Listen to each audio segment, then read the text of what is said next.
just announced another big fight. Jai will finally fight Hussein Cinkara on the Gold Coast, December 6th. How excited are you for this fight? Yeah, excited. Anything to keep us busy. I think Cinkara will come and fight well.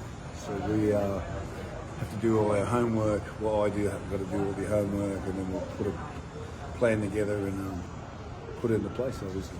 Now, you were previously scheduled to fight him, I think, in January. What will you do training-wise? Have you had a plan in place for someone like Cinkara, or you just not really. I've got to look more on what he's about and how he performs on the night. Yeah, and then we'll just put a plan together, like I said, and then see how we go. Depends on the night, you know what I mean? But we'll sort of come up with a plan, like I said, and see how it pans out. Too easy. What style do you want to see? Like, how would you like to see Jai approach this fight? Big news that he could be fighting for a WBC title in January. Would you like him to do a massive statement in this fight? Really get the fans buzzing? Mate, if you're gonna get it, if you got to get him out of there, you got to get him out of there. You don't get paid for overtime, mate. There's no mucking around. If you can get him out in the first and the second, it's going to happen. It's going to happen. So, but we'll just again stick to our game plan. If we see the opportunity to put him away, we're going to obviously put him away. So. Now, how does it make you feel being back on the Gold Coast? I mean, that saves a bit of money with the travel, with the team. I love travelling. Yeah. He loves it. We're stuck at home. Nah, it's home, you know. I think it's better when we go away. There's not as much pressure. Less distraction. You know, less distractions. When we go away, it's all train, eat, sleep, train, eat, sleep, train, sleep, train. You know what I mean? But here you got more requirements for media and family, and sort of pushes things aside. But you know, you just go with the plan. Try and keep to the program. Taps recently, your son and ourselves were over in Las Vegas for Canelo versus Crawford. Yeah.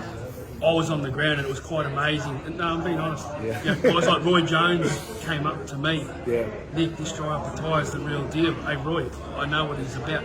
How honoured were you to see all that footage come out with Jai and Roy and you know, and these fighters overseas, Yeah. Lennox Lewis even.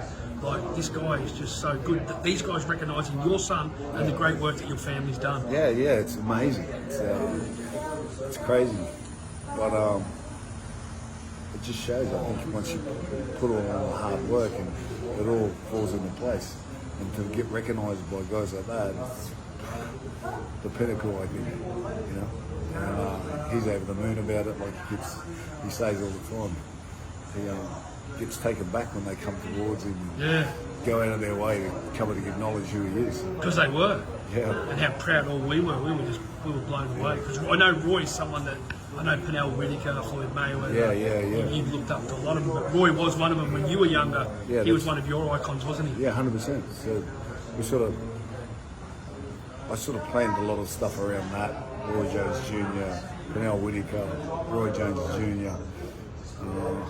And I sort of, based it around that sort of style, and then we sort of added on other stuff as the years gone on. And, you know, it's just getting stronger and better. And, Such a big year for you, very active year. You know, by the time December the 6th comes around, you've fought 3 times this year.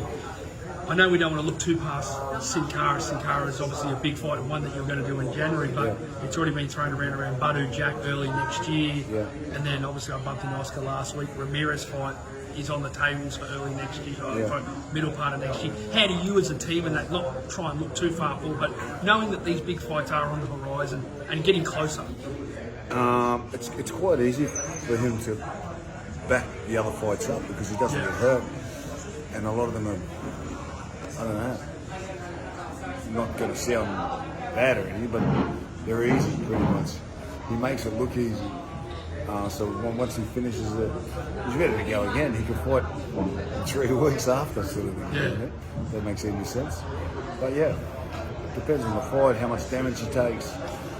But he'll fight a week after if you ask him. Yeah. So it really doesn't matter.